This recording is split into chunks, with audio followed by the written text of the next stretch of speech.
At the center are the three diagnostic dimensions of stages of concern, levels of use, and innovation configurations.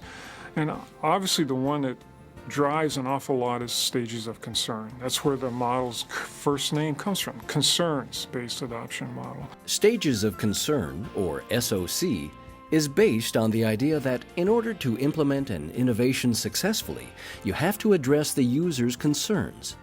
These concerns are captured through a questionnaire. Stages of concern is a way of accessing information about people's attitudes or reactions or feelings about a new program or a new practice.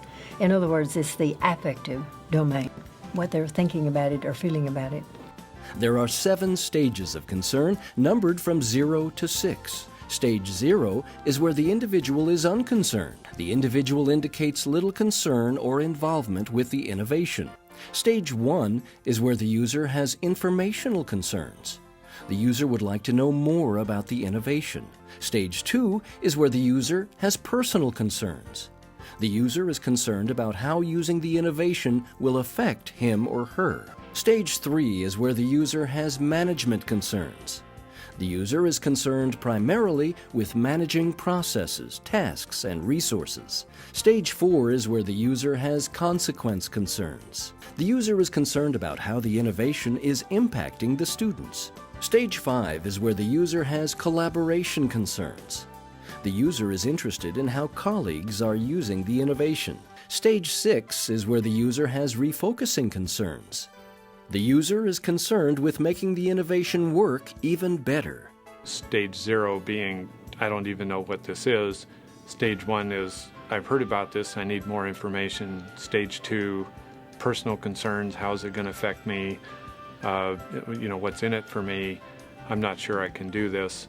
And so forth on up through stage 6, which is that I have some ideas how we might do things better.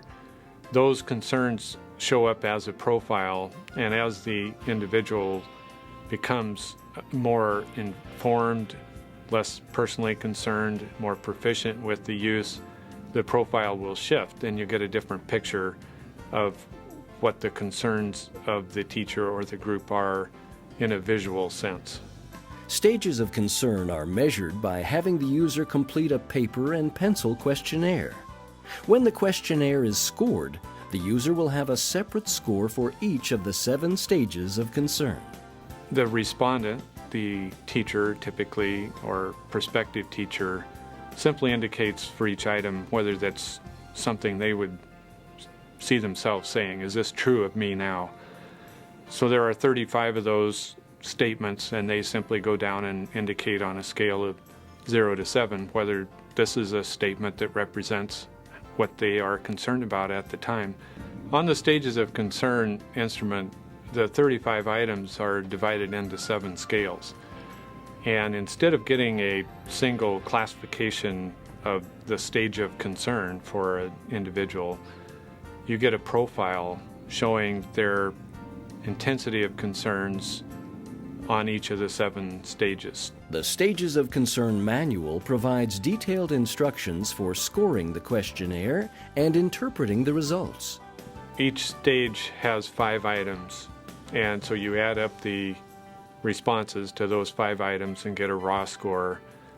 And since each scale runs from 0 to 7, you could have a total score of 35 at the highest. For each of these scales, through fairly careful structure of a normative group, we've found what's typical.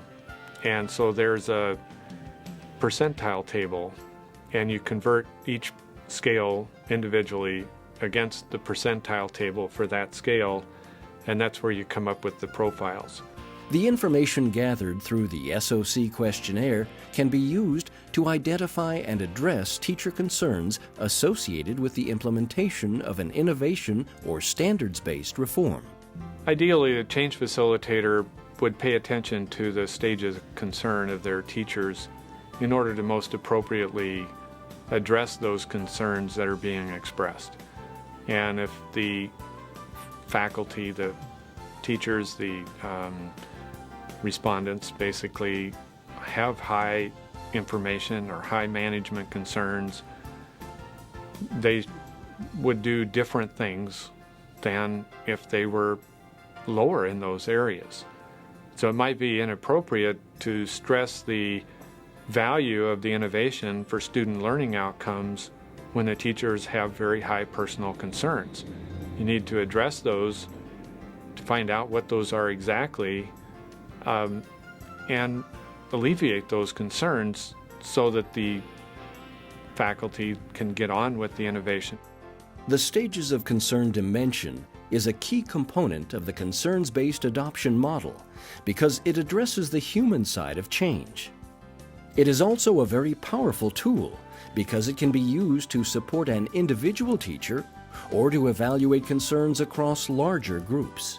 And the stages of concern in an ideal situation would show a profile, a wave curve, if you will, that again would reflect whether or not the concerns of the teachers are being addressed. And it's good whether you're working with individuals or working with groups.